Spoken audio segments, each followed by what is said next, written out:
fazer o estudo hoje do capítulo 5. Nós estamos no final do capítulo 5 e os discípulos, né?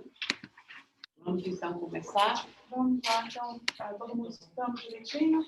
Só lembrando que nós fizemos o capítulo 5, na semana passada, onde a gente falou sobre as recomendações de Jesus, né, dos apóstolos, onde a gente comentou das instruções que Jesus deu, usando os samaritanos, para que a gente pudesse entender essa igualdade entre a gente. Nós comentamos sobre isso, comentamos sobre todas essas instruções que Jesus deu, então, ao apostolado, sobre como deveríamos proceder com relação, então, ao projeto que ele tinha nesse apostolado.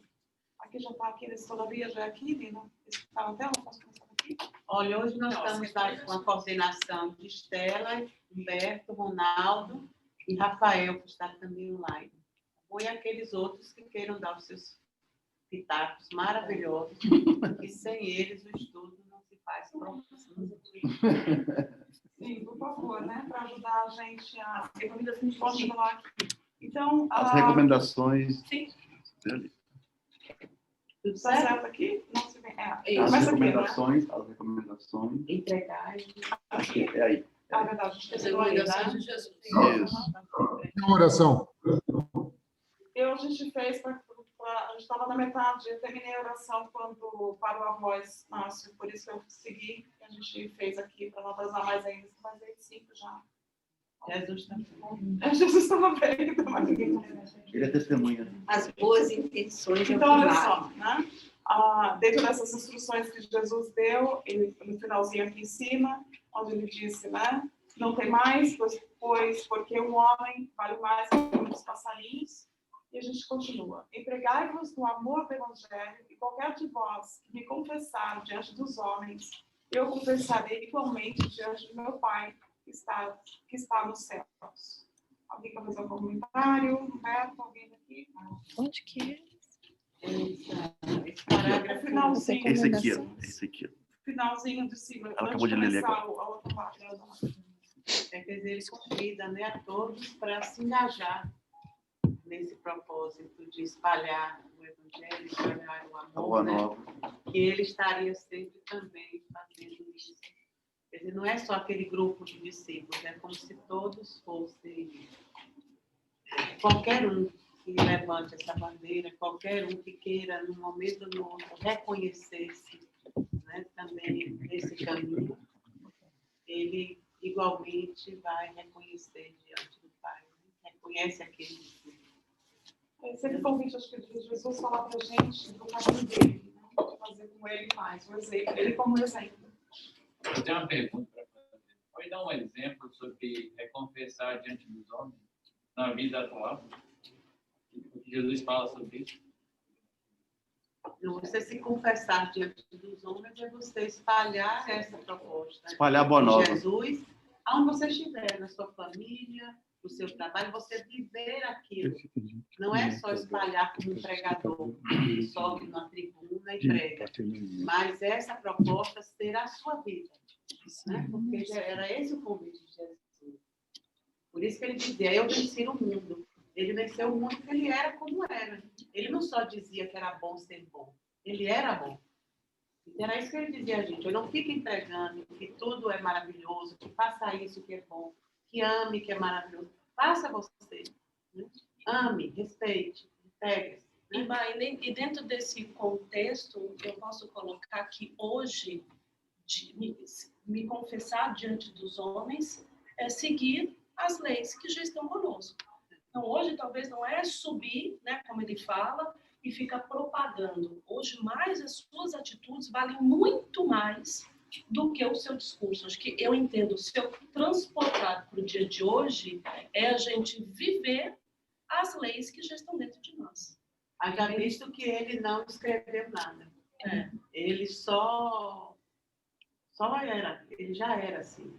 Então, essa proposta... E começa com isso, né? Empregai-vos no amor do Evangelho. O tom que ele dá é no amor. É que eu acho que a impressão que a gente fica é que confessar é aquela questão de confessar os meus pecados. Né? Eu tenho que falar tudo que eu fiz para que eu tenha, então, uma absolvição.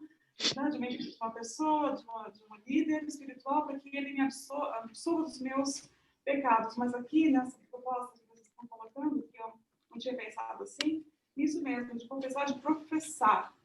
Não só, né, da palavra, mas a atitude baseada no amor dele. Não precisa confessar o pecado. Confessa assim, eu já amo, eu já quero. Eu já tenho essa proposta de vida. Não mais das... Sabe, o que fez, está feito. Mas ele não chama a gente. Essa coisa de se confessar até na igreja e tudo, eram coisas criadas pelo homem. Jesus não chamava ninguém, disse, olha, samaritana, confesse. Não. O coração era aberto ali e para um ouvir e um escutar. Então, daqui adiante, o que você vai fazer com isso, né? Então, assim, está feito, está feito. Daqui por diante, o que você vai fazer? E o convite diante dos homens, ou seja, não é escondido no seu quarto quietinho, né? Você precisa do outro para você ter esse relacionamento. E eu acho perfeito porque, assim, é o outro que é a tua medida para avaliar o quanto que você está conseguindo evoluir naquilo que você sabe que é uma má tendência. Então, eu preciso do outro para que o outro me sinalize. E alguém levantando a mão? Eu não consigo ver. Rafael. Fala, Rafa. Bom dia a todos. Eu queria ainda... estão me ouvindo? Sim. Eu queria ainda dar mais um passinho numa linha anterior aí, quando Jesus faz um convite, né? E que, além de muito ousado, né? E é extremamente esclarecedor com relação à imortalidade da alma, quando ele diz a eles que não temam os que matam o corpo, porque ele está querendo dizer, né? Ele está convidando todos a confiarem na eternidade da alma, e que esse trabalho pelo reino de Deus vai ser um processo passo a passo, que vai depender aí de mais de uma, além daquela encarnação que eles estão vivenciando naquele momento, né? E tá dizendo o seguinte, que a morte, no frigir dos ovos, eu entendo assim, a morte não existe, porque a alma não pode ser aniquilada. Ô, Rafa, isso aí é uma coisa muito interessante, que era sobre isso mesmo que eu estava raciocinando agora. Para nós hoje, depois de tantos séculos, né, depois de 2 milênios, a gente consegue já enxergar um pouquinho disso, mas para aquelas primeiras pessoas, os primeiros cristãos que estavam ouvindo a palavra de Jesus, foi uma coisa totalmente diferente. E me veio o pensamento aqui, o livro há 2000 anos, quando Lívia ela troca a sua túnica, ela estava tão sem esperança de reativar o relacionamento dela com o esposo, que era Públio Lentulus, que é o nosso Emmanuel, que a única coisa que ela tinha na vida dela era Jesus. E quando ela foi escutar Jesus em uma daquelas grutas, porque eram as escondidas, ela se dedicou, ela se entregou totalmente. Espera aí, eu não tenho mais nada, mas o que esse homem fala, eu me reconheço, eu vejo aquilo. E é dali, né, que os soldados chegam, prendem todo mundo, né, porque estavam fazendo uma coisa ilegal, e ela troca a túnica dela com a da empregada, com a serviçal, né, que é com quem ela vivia. E ela é uma pessoa de um amor imenso. Mas quando ela vai aos circos romanos, onde, né, eu estou falando um pouquinho do livro aqui, só para tentar colocar essa figura maravilhosa, que ela é levada para os circos romanos como se fosse uma serviçal, porque se ela fosse reconhecida como uma mulher de um patrício, ela não seria julgada. Só um parêntese. Naquele tempo, as pessoas eram conhecidas pelas vestimentas. Exatamente. Então, a capa do nobre era diferente da capa do serviçal. Então, no que ela troca com a capa da outra, Ela é reconhecida ali como uma serviçal. Por isso que ela foi presa e a serviçal foi solta. Nem foi tocada. Isso aí, né, Marisa? Foi uma coisa que partiu dela. Ela Naquele momento, eles fizeram a troca das vestes e logo depois, né, no dia que ela é levada ao circo romano, o próprio marido era homenageado, né, pelo imperador.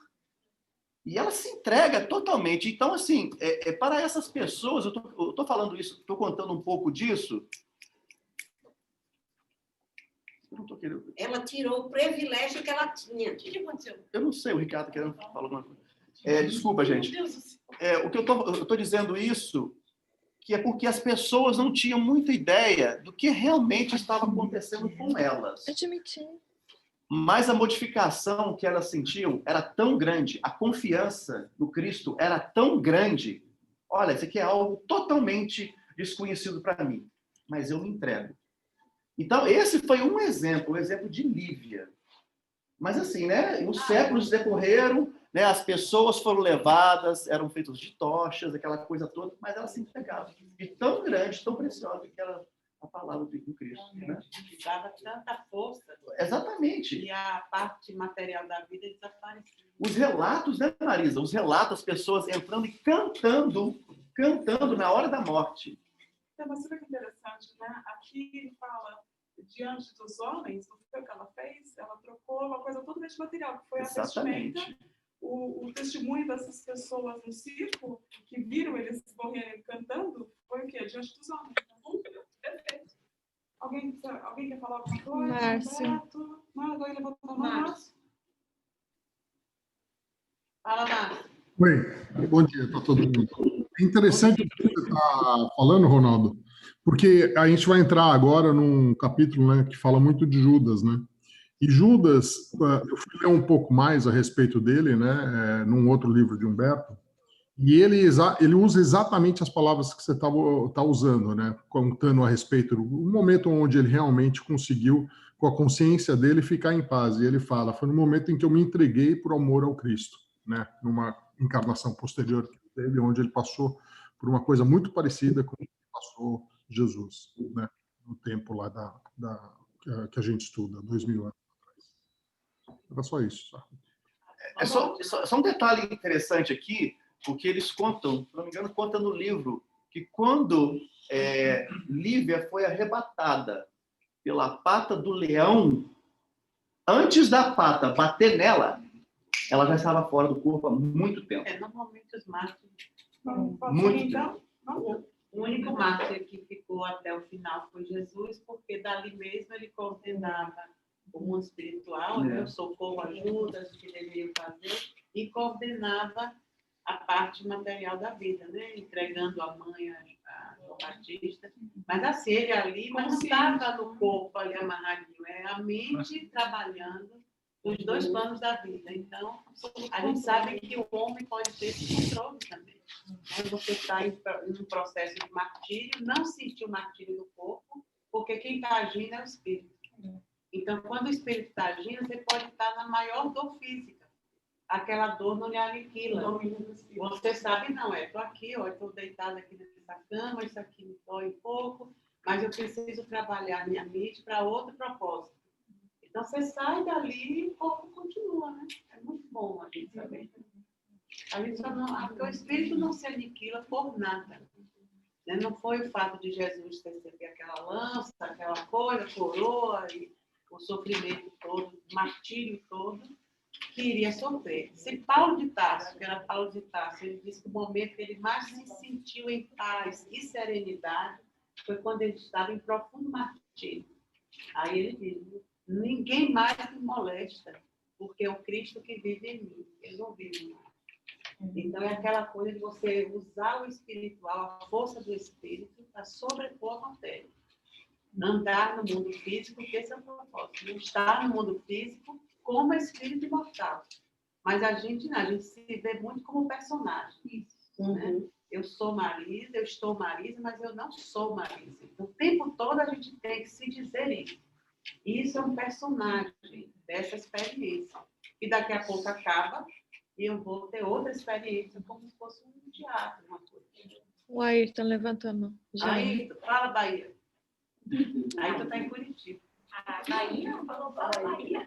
Ele é baiano? Bom dia, tudo bem? Aqui já é quase boa tarde, né? Ele ainda não teve esse merecimento. A ginga, eu vi a ginga. Não tem merecimento. Ele até saiu, tadinho. Mas eu acho que eu vou ter condições evolutivas de talvez nascer na Bahia. Mas ainda vou ter que me dedicar muito ao cristianismo e ao espiritismo, aí para ver se eu consigo essa façanha. Para quem quiser, só uma observação, para quem quiser ler um pouquinho sobre Jesus e o Calvário dele, no livro Estante da Vida, capítulo 34, O Anjo Solitário, conta um pouquinho, do Humberto de Campos, conta um pouquinho sobre exatamente essa passagem de Jesus e como que ele estava sofrendo ali no Calvário. É uma passagem muito linda.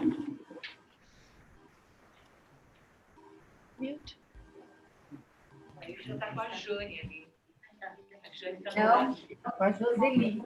Com a minha tia. A minha mãe está lá embaixo cozinhando. A Joseli está lá. Não, tá Joseli e Jane papalizando. Podemos seguir, então? Vai. As recomendações de Jesus foram ouvidas ainda por algum tempo e, terminada a sua locução, o semblante de todos passado a nota íntima da alegria e da esperança. Os apóstolos queriam contemplar o glorioso porvir do Evangelho do Reino e estremeciam do júbilo de seus corações. Foi quando Judas Iscariotes, como que despertando antes de todos os companheiros daquelas profundas emoções de encantamento, se adiantou para o Messias, declarando em termos respeitosos e resolutos: Senhor, os vossos planos são justos e preciosos. Entretanto, é razoável considerarmos que nada poderemos edificar sem a contribuição de algum dinheiro. Jesus contemplou serenamente e redarguiu: será que Deus precisou das riquezas precárias para construir as belezas do mundo? Em mãos que saibam dominá-lo, o dinheiro é um instrumento útil, mas nunca será tudo, porque acima dos tesouros perecíveis está o amor com seus infinitos recursos. Não, demais. Isso aí é bem atual, né? Eu acho bem atual. Primeiro, eu acho que é assim, né? Como a gente se identifica, é tão fantástico, porque assim, a gente está tão espiritual e vê assim, tudo tem que pagar a conta. Aí toda aquela coisa, como é que eu vou pagar o aluguel? Eu estou tentando manter as coisas e aí vem o material. E aí como é que eu vou fazer? E Judas, esse exemplo é fantástico, porque a gente está tentando ali ouvir, tá lá, e aí vem aquele pensamentozinho, mas como é que eu vou ter recursos financeiros?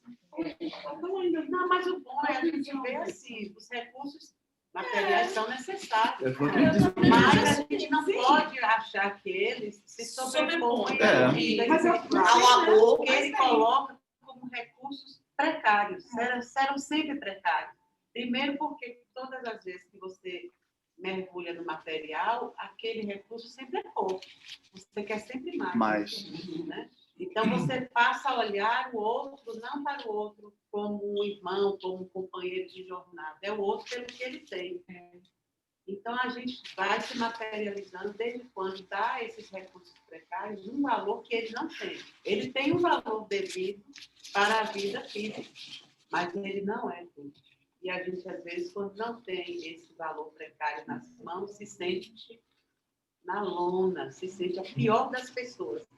Você é ruim, é pior do que o outro, porque você não tem o tanto de riqueza precária que ele tem. Eu acho uma riqueza precária não. E tem uma coisa aqui que ele fala que eu achei muito legal essa frase: em mãos que saibam dominar. Exatamente. Não é administrar, não é gerenciar, é dominar. Olha o porque peso. Se você não sabe dominar, você é dominado. Você é dominado. Você é sucumbido, que no final ele fala isso, né? Que é o que aconteceu com o Judas, né? Ele fala assim, cuidado, o peso dessa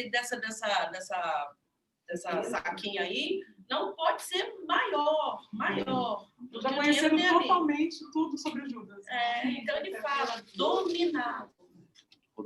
Alguém? Não, eu ia só comentar que eu acho que o negócio de pagar a conta, talvez, Tá, pode falar, só falar mais alto. O negócio sobre pagar a conta é que as pessoas querem instantâneo, né? Elas não sabem esperar o tempo, ou na dor, ou no dinheiro, ou o problema que você tem, vai passar. Só que você precisa esperar aquele tempo para passar. Isso aí, de maturidade, né? De maturidade.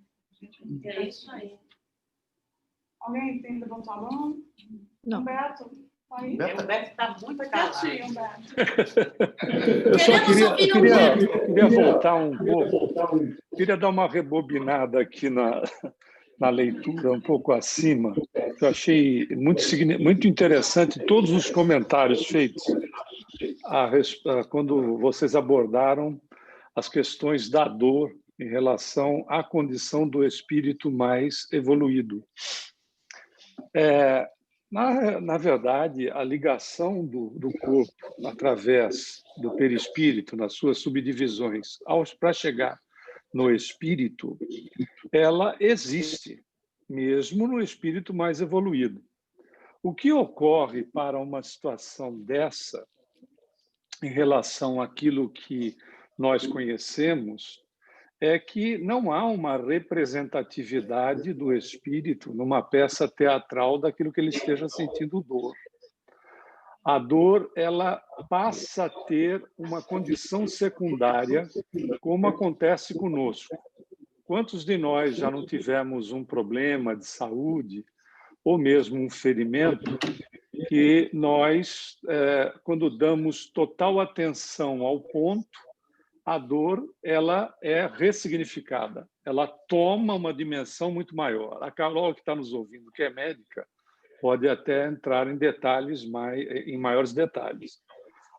O ponto é, quando nós tiramos o foco da dor, ela ainda acontece, mas ela não tem a dimensão de neutralizarmos-nos como espíritos que somos. Então, veja, Jesus sentiu dor na hora que o Longinos meteu-lhe a lança do lado do peito, as surras porque ele foi agredido durante toda a noite, né? Nós temos que lembrar que ele foi preso no início da noite e ele foi agredido durante toda a noite. Por isso que na hora de carregar o madeiro, que era aquela parte de cima da cruz, ele caiu mais de uma vez, porque ele já estava extremamente enfraquecido por todo o espancamento recebido até amanhã do dia seguinte, quando ele foi crucificado. Então, a dor ela vai ser registrada, porque são terminações nervosas no cérebro, que está ligado no perispírito, que está ligado no espírito. Mas ela não é preponderante em relação à condição do controle sobre ela, como acontece conosco. Quando a gente corta o dedo, faz um corte pequeno, nós botamos lá um band-aid, etc. Aquilo nos incomoda em determinados momentos, mas nós não vamos parar nossas atividades do dia porque aquilo está doendo. É uma questão de foco. Quando a gente dá foco naquele corte, pronto, né? Tudo ou mais passou a ter a questão de importância que é dada para aquela situação. O mesmo aconteceu já, né, pegando de um polo a outro, né, assim, sem qualquer comparação, nas questões que, por exemplo, um dos eventos que o Chico fez, ele fez uma cirurgia, quando ele foi fazer a cirurgia da prostática, sem anestesia. Ele pediu para que não fosse dada anestesia, porque a anestesia influenciaria nas questões da mediunidade dele, sobre as questões da sensibilidade em relação à mediunidade dele. E ele fez a cirurgia sem anestesia. Veja, estava sentindo dor, em determinados momentos ele pedia para o médico parar um pouco. Então, a dor existia, nós não estamos fazendo comparação com Jesus, ok? Só usando como exemplo. A dor existia, mas era controlável. Mas isso não significava que a dor não estava.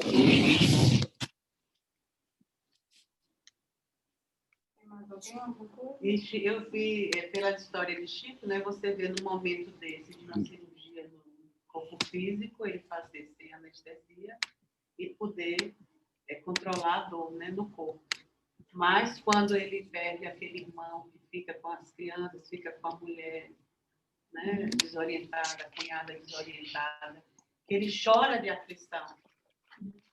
Né? É a dor da alma, não é mais a dor da alma, é a dor do espírito. Agoniado por aquela situação que vivia, e ele chora e Emmanuel repreende ele, ele diz qual a diferença da dor Xavier para a dor Pereira, para a dor Silva. Eu nunca vi você chorar pela dor de ninguém e está chorando pela sua Bem dor. lembrado. Bem lembrado. Você vê como é o aprendizado de um espírito como Chico Xavier, numa evolução que já tinha adquirido. Ela paga o tempo todo, né? Dor. Aí ele diz, mano, olha, eu já fui me operar sem anestesia e não chorei. Não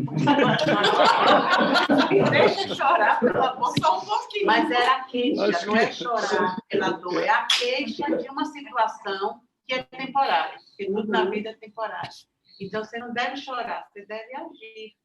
Né? Você deve fazer alguma coisa para que aquilo seja superado por você. Bem lembrado, deixa eu retomar o ponto, mas a Carol talvez possa nos ajudar nesse particular pelo conhecimento dela. Eu tenho um amigo que a anestesia nele não pega. E ele sofreu um acidente, numa das vezes que a gente estava, inclusive, em Uberaba, e nós levamos ele para o pronto-socorro, e houve um corte profundo no braço, e ele teve que fazer a sutura e retirar uma parte do tecido, essas coisas assim, não pouco agradáveis. E a anestesia, o médico aplicou anestesia local, aplicou tudo quanto é que podia fazer lá com o cidadão, ele não... Ou seja, toda o corte, sutura e tudo ou mais foi feito sem que ele tivesse mas nada fosse anestesiado nele. Porque eu fiquei na sala, pedi para que eu pudesse acompanhar, o médico permitiu, aí eu coloquei lá aquela parafernália toda e fiquei na sala assistindo lá a sutura, etc., todas as providências tomadas.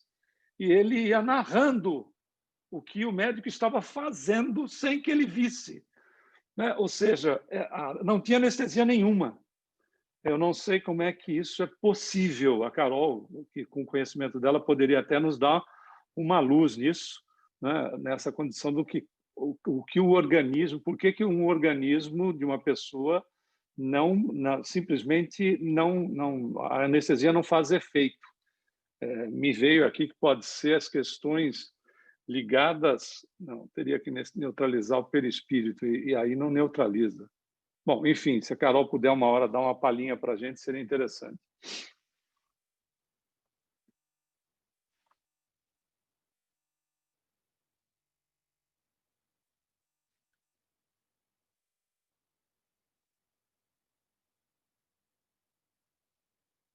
Obrigado. Pode falar, voltou.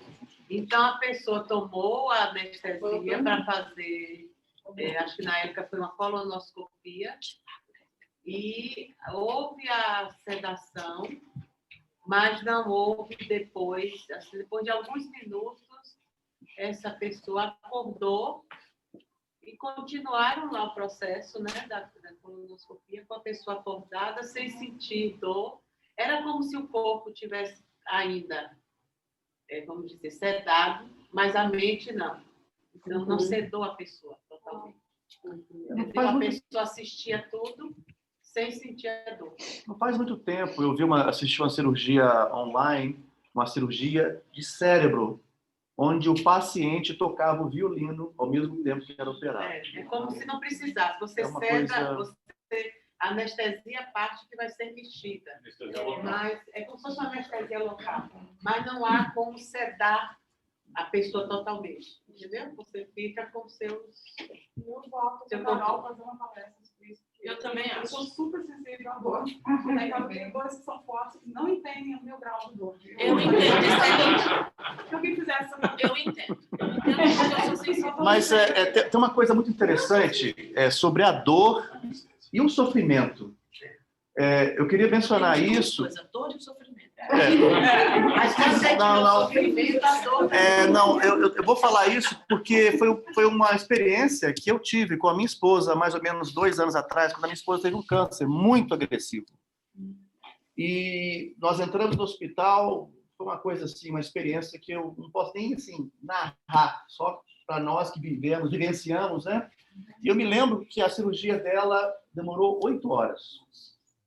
Ela retirou um órgão, foram 8 horas de cirurgia e logo depois que terminou a cirurgia dela, ela foi levada para a sala de reabilitação. Ela estava assim meio sonolenta. Eu falei assim, meu amor, como é que você está? Está com dor? Eu falei assim, ela falou comigo, eu estou com um pouco de dor, mas não se preocupe, eu não estou sofrendo. Então, aquilo para mim... Tirou o sofrimento, a dor de mim. Então, aquilo para mim, naquele momento, ela sentiu um alívio, eu sei que ela estava bem, e eu senti um alívio muito grande, porque o meu medo era dela estar sofrendo. Ela falou, olha, eu estou me incomodando, eu estou com um pouco de dor. 8 horas de cirurgia, um órgão retirado. Mas ela falou assim, não se preocupe, porque não há sofrimento. E como realmente não houve, nos dias que vieram, nós tivemos a oportunidade de consolar todas aquelas pessoas que estavam ali naquele bloco cirúrgico. Então, foi uma coisa, assim, uma experiência que eu agradeço muito até hoje. Eu acho que a dor é mais... Pode falar. A dor é mais física. O sofrimento é mais mental. Eu acho difícil, acho a controvérsia. Helena, Eu preciso da Carol e a Helena vai levantar a mão aqui para falar. Fala, Helena. Helena. Olha, gente, não, eu só queria comentar com vocês o seguinte, vocês falando aí de dor e anestesia, um tempo atrás, bem atrás, eu acordei com uma frase assim, anestesia orgânica, nítida na minha cabeça essa frase, e aí passei o dia, anestesia orgânica, o que será isso? Não sei até hoje o que significa. Então, de repente, é o nosso organismo que produz algum tipo de anestesia, não sei. Anestesia orgânica, se alguém souber o que pode ser, um dia me fala. Jesus ficou todo anestesiado, não tinha nada, só não dava risada para não humilhar. Agora, olha, Carol já teve um episódio na vida dela que eu passei com ela, quando ela teve que fazer uma cirurgia para tirar um tumor na base da medula, e ela tinha 16 anos e corria o risco de não andar mais.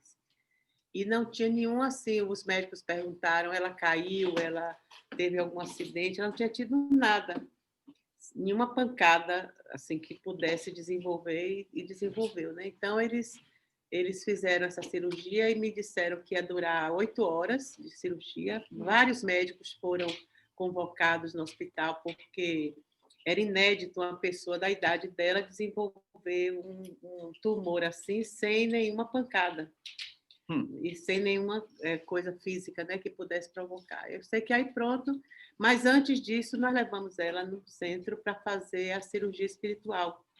E lá o médium disse que ia fazer uma limpeza no local, mas a cirurgia material teria que ser feita. Mas eles iriam fazer uma limpeza. Então, durante os 4 dias antes da cirurgia, ela foi todo dia fazer esse trabalho. E quando foi no dia da cirurgia, nós estávamos todos lá, assim, aflitos e tudo, porque ele só ia fazer a biópsia depois da cirurgia. E aí, quando deu 4 horas de cirurgia, o médico saiu, né? E o nome do médico é Jesus, é amigo nosso até hoje. Né? E a gente, quando dizia assim, meu Deus, tem que falar com Jesus. Aí meu irmão dizia assim, vocês têm o telefone de Jesus e ficam em aflição. Aí, quando Jesus saiu, aí ele disse assim, o que foi que vocês fizeram? Aí ele é cubano. Mas mora no Brasil há muito tempo, neurologista. Aí ele disse, vixe Maria, aí foi a limpeza, né? Então ela levou uma semana, né, deitada, recebendo a coisa, e aí o outro passo era ver se ela andava. Ele era boliviano. Boliviano, que era uma coisa, tinha que ser uma coisa espontânea também. Ele disse, é meio que uma criança, a gente vai botar ela em pé e dizer, ande, se ela andar, andou, se não andar. Aí fomos todos, e tudo isso era uma coisa, né? Uma expectativa. Aí botou ela lá em pezinha, não sei o quê, e ela, Carol foi assim, não sei, uma coragem, não se queixava de nada, não, sabe? Muito assim, ela reagia tudo muito bem. Aí quando botou em pé, que ela andou, aí todo mundo, parece uma criança, né? Não, tirar foto, né? E aí, depois disso, usou durante vários meses aquele colete, primeiro cadeira de rodas, depois coisa, né? Mas, e a biópsia deu negativa. Então, foi uma coisa, que você vê uma pessoa num período da vida que vive uma coisa que poderia ser desastrosa, talvez, se ela não levasse com tanta naturalidade, com tanta vontade de viver, com tanta, né? Então, eu acho que tudo influencia quando a gente tem qualquer tipo de doença ou dor, né? Diga, Maria.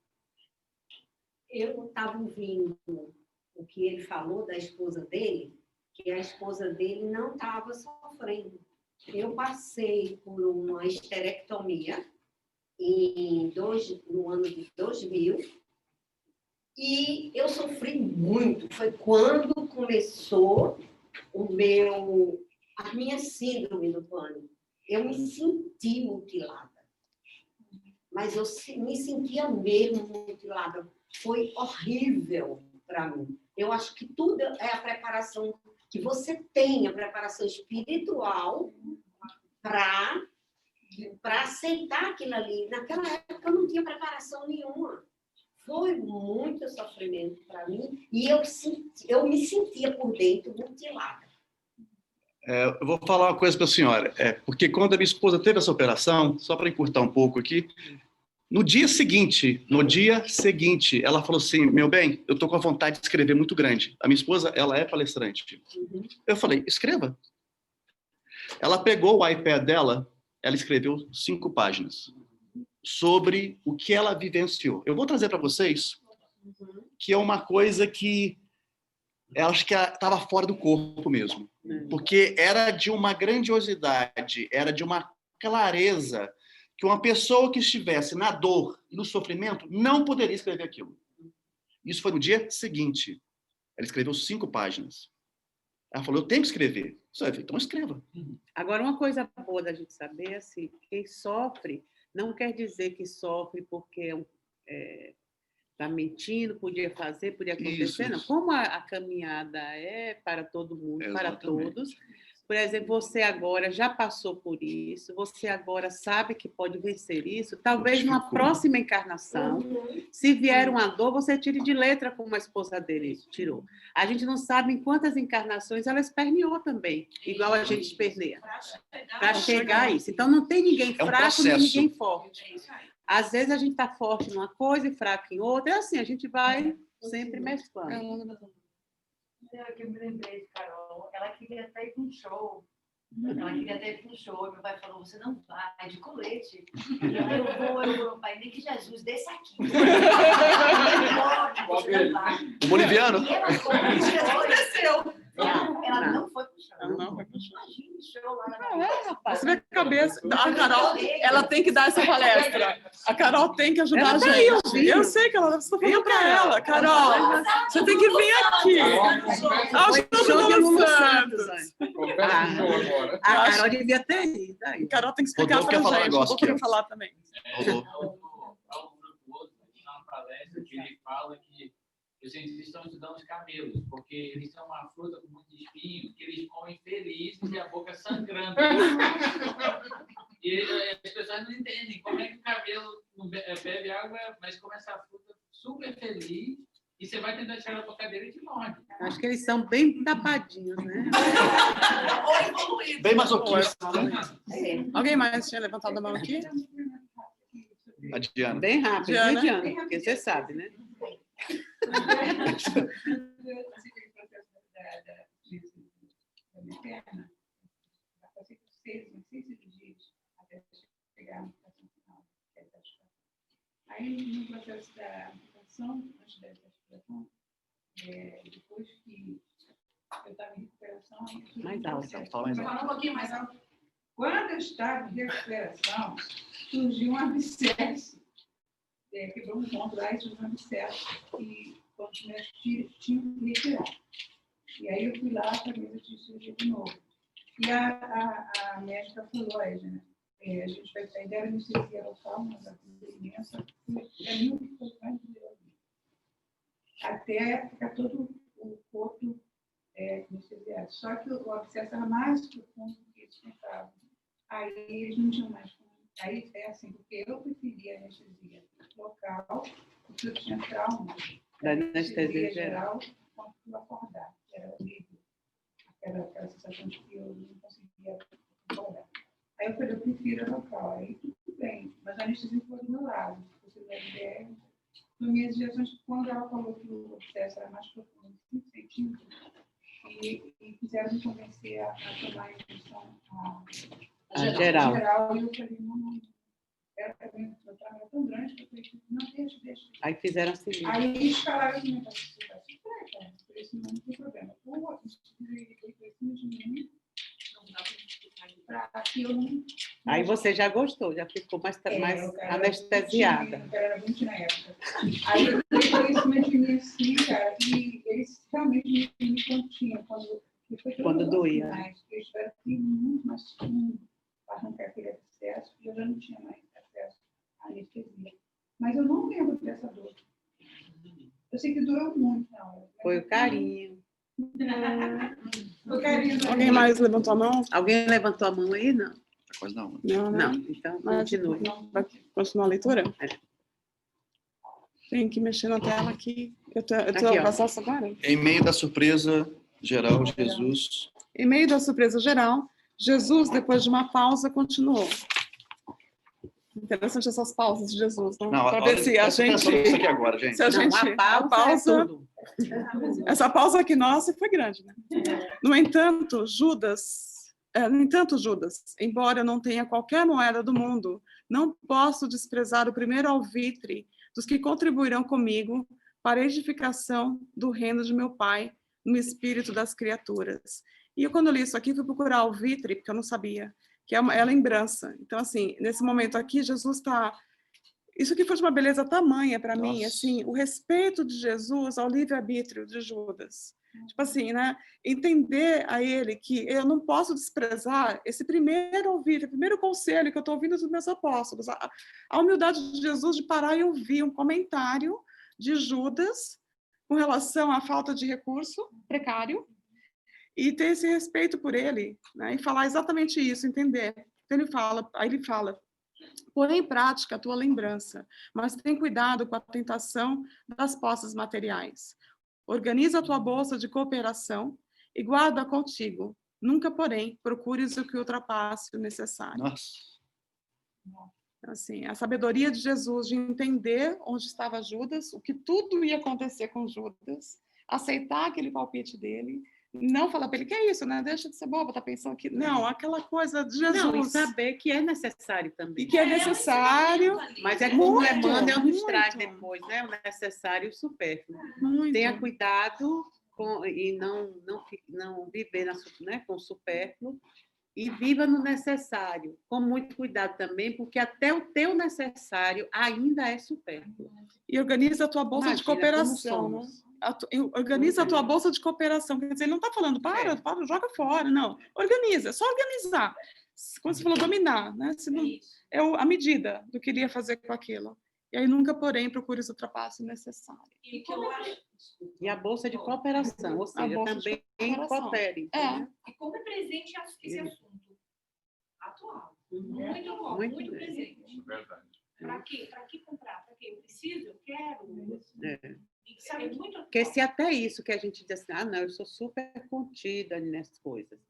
Ele diz que ainda assim, a gente ainda é supérfluo, a gente guarda. O que eu acho bacana aqui de Jesus, acho que para mim esse é o maior aprendizado aqui nessa passagem, ele mesmo sabendo que tudo que ia acontecer, ele aproveita cada momento para ensinar os outros, para nos ensinar. Ele sabia o que ia acontecer. Judas, não faz isso para mim. Você sabe que você vai escorregar no tomate.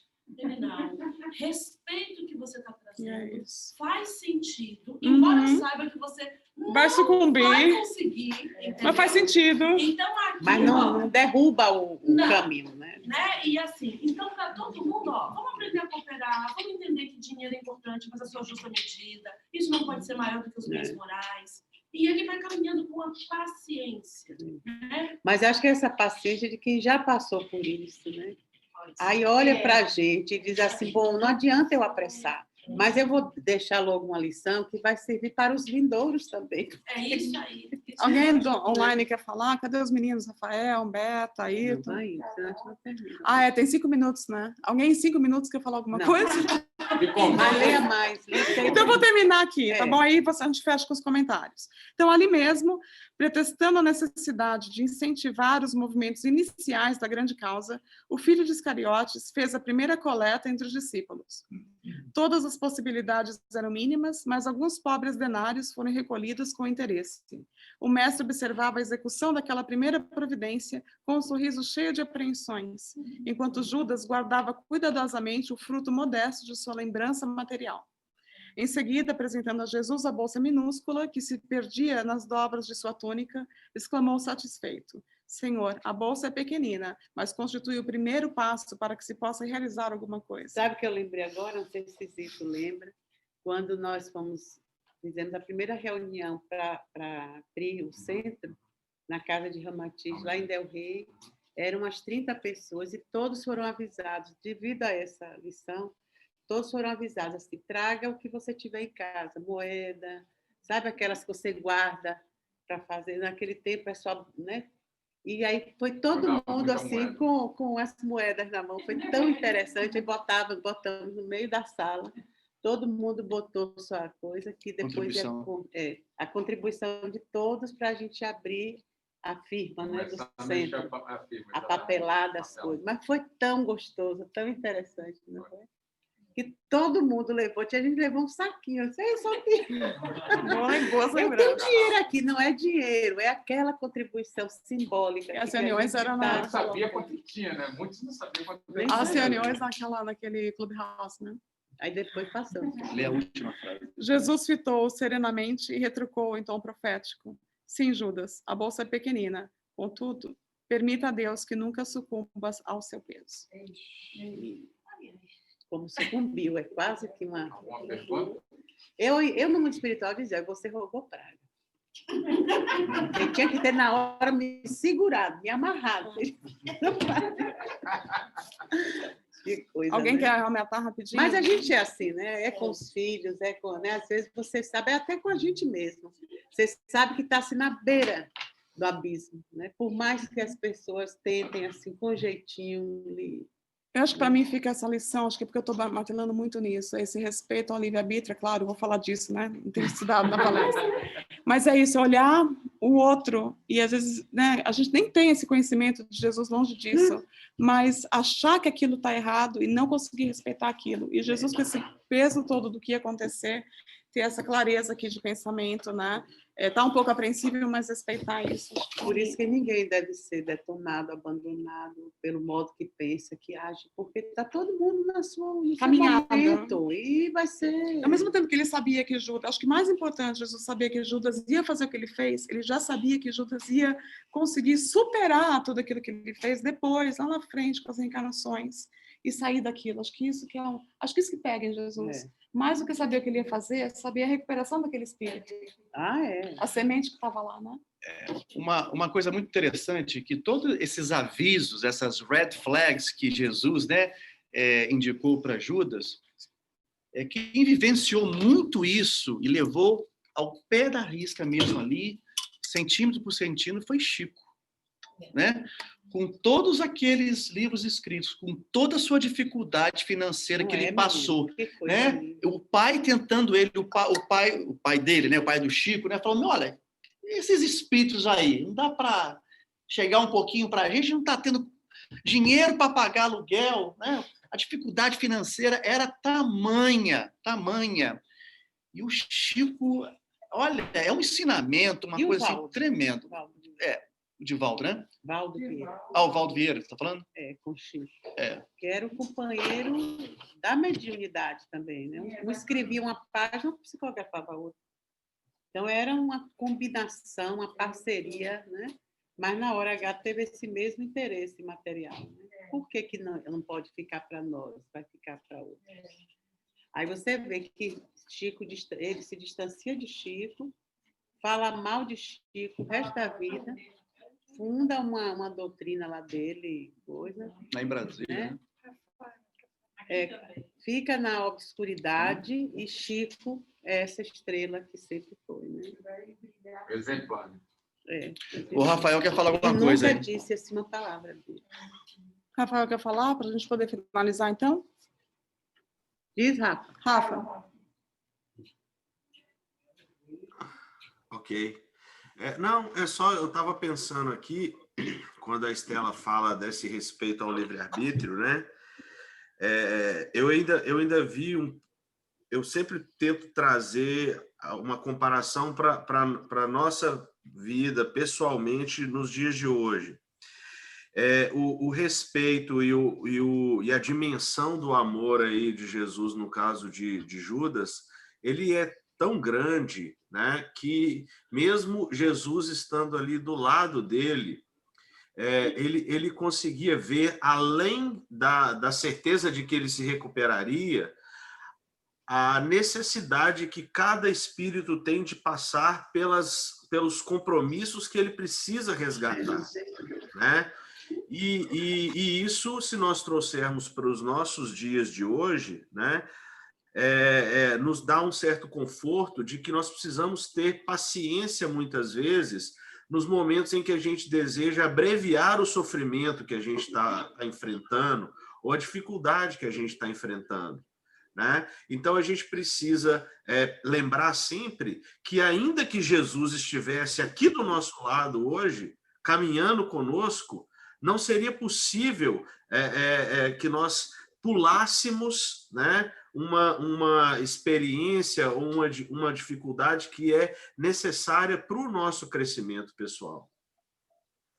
E ele não faria nunca isso, jamais iria, né? E não adianta, não adianta, que acho que nem Deus move a gente do erro quando estamos no erro, né?